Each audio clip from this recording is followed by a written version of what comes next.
Hi, my name is Rachel. Welcome to my channel. Today I want to talk about what to do when you have a struggling learner. Okay, let me just give you a brief background. I was not planning on homeschooling. The Lord led my husband and I to homeschool.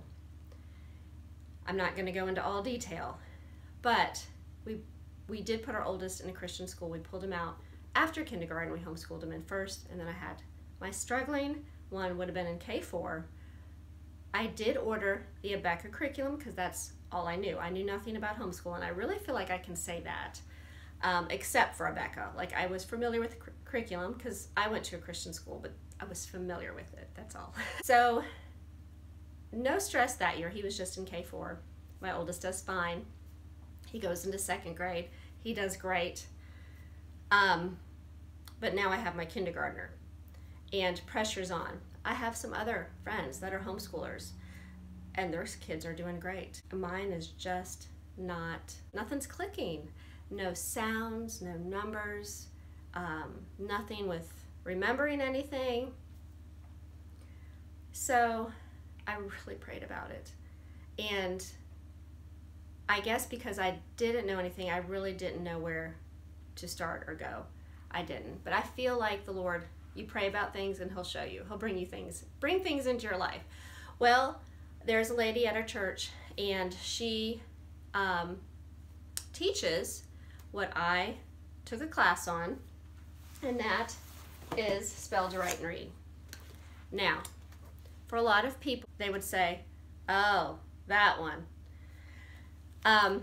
I didn't know I was supposed to say that. I didn't know anything about homeschool curriculum.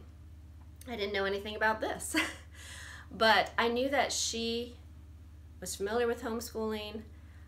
She had done some of that. She had taught, and she knew languages. So I was willing to take her class, and it was really like a semester type long class. So I wasn't dropped all this information on this. And from what I understand, I mean, I could see that learning all this in a week could be hard for someone that had no idea about anything. But, so maybe the Lord just knew that I needed it at that slow pace. But this was a game changer. I took the class, I mean, probably after a month of, learning all the sounds of all the letters. She said, go ahead and start introducing them to him. This is second semester of kindergarten, so January, February, March. Took them home, and it clicked. It clicked. I was like, praise the Lord. Now, it was still long, drawn out, a few years before I really seen him reading. But sounds were starting to make sense slowly. Started introducing the multi-letter phonograms, which spell to write and read, also use. We started using these, and they started clicking. So I want to show you a little bit of how we use it, and hopefully it might help someone.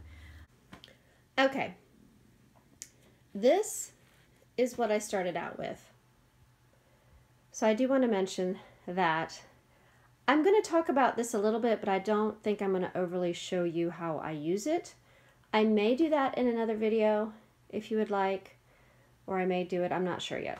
So, but I did want to at least share this curriculum with you, and hopefully it helps somebody. So, you're going to have the teacher's book, which is this spell to write and read. This is the book that's full of the spelling words. Then the younger years will start out with a primary log to write their spelling words now. My fourth grader just uses a notebook, so I just wanted to mention that. This is a CD that has all the basic sounds, and I did listen to this. I really did everything I was told to do because I wanted it to come together for him. This would also include the multi-letter phonogram sounds. So now the reason I feel like the CD really helps is because when you first start teaching the sounds, like for Rebecca, you would just teach apple. You know, once they got that down, you would start teaching why it says A. Well, you pretty much show them this card and you said, this makes 3 sounds, a, ah. This would say I. You teach that to them immediately. All the sounds it would make. You would teach them that Q always needs U, and it makes the sound qu. And this is, I think, where it helped me, because I feel like depending on how you grew up and how you speak, that we'll just say, oh, this is buh. Well, buh sounds like bu and not buh. So the CD will help really give you the correct sound that you need to teach the child. And this isn't duh, this is duh. So, because they need to know these sounds individually to put them together as words. So, all right, so we have all those at the alphabet. We will have the multi-letter phonograms. So this would have 3 sounds, E, A. I'm just going to give you a couple examples. This would be 4-letter A. This would be oi, that you do not, that you do use at the end of English words. And this would be oi, that you do not use at the English words. And thank goodness it tells you on the back, so you look like you know what you're doing. It tells you what to say. So that is very helpful. Now, there's also the rule cards. Yes, English is going to have some rules, but I feel like there's not as many. And I think there's 27. I want to say that number is on my mind. So that is mainly, just sort of gave you a little overview of what those cards were. But these are the things you would order. And where do we begin? We begin with this book. Okay, before you start in the Wise Guide, which will have the spelling words, there are 11 things that you want to look over and have done first. And one of them would be to make sure that your child is familiar with all the sounds of all the cards. He will not, or she will not have to know these yet. These will be introduced in this Wise Guide here. And also the rule cards will be. So the important thing is to be very familiar with these to the point as you say the sound, they could write them down without looking. So, and it tells you that on number 6. Say and write neatly A through Z phonograms. And then of course it wants you to teach numbers. And then these 2 things dictate the vowel, the consonant and vowel page, and the start, the multi-letter phonogram page, that will be in the back of the primary learning log. And it's in the very back. The very first thing, all the other pages are for their spelling words.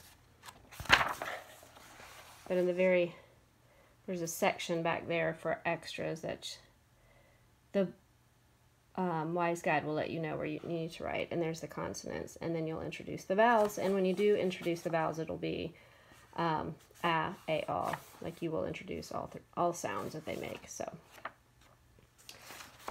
and that is all done before you begin the Wise Guide. Then you can start, once he has all that down and he can write the sound without really seeing it, but just by you saying the sound, like if I said B, that he would be able to write the letter B. You can move in to the spelling words, which will begin on lesson A. So there is this book, which you know, I really do encourage you to be familiar with.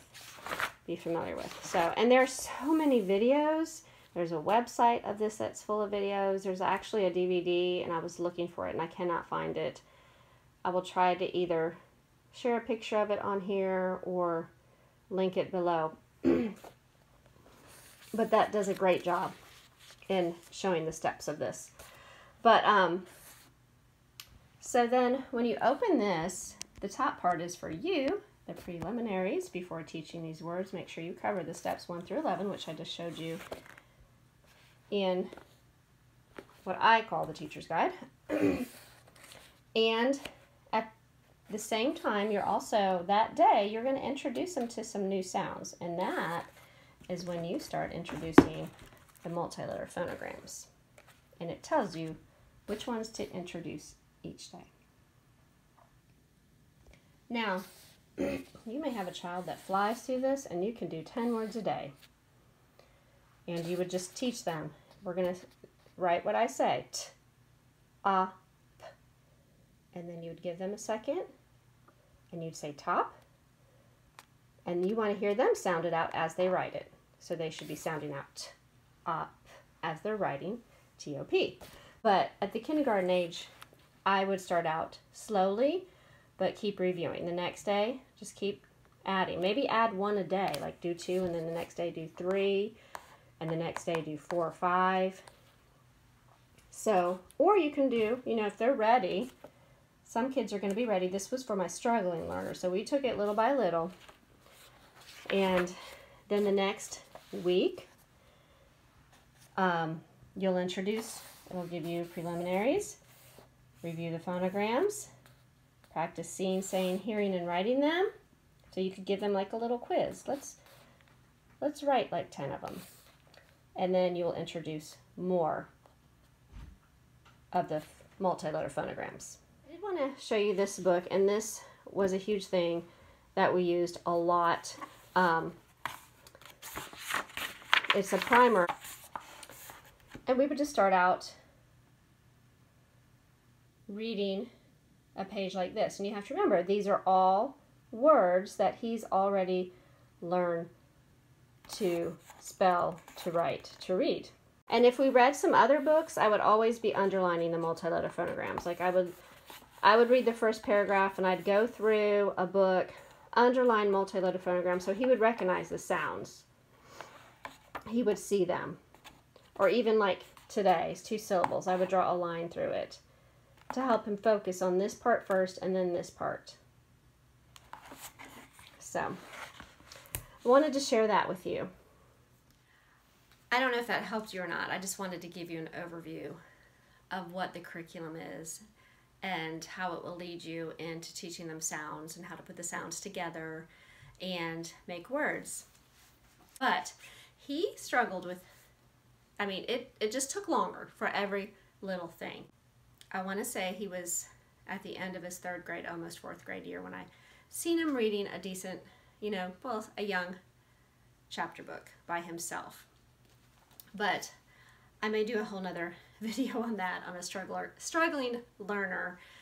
But he loved to learn at the same time. And that's the important part, is that's why I encourage you to read to them. If they can't read yet, just be patient. Be patient, but give them the love of learning. Read them good books, good literature books.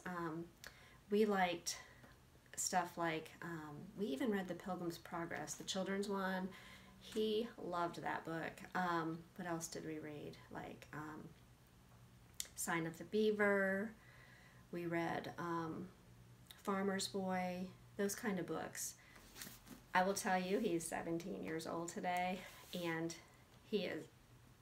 once he learned to read, he read everything in the house.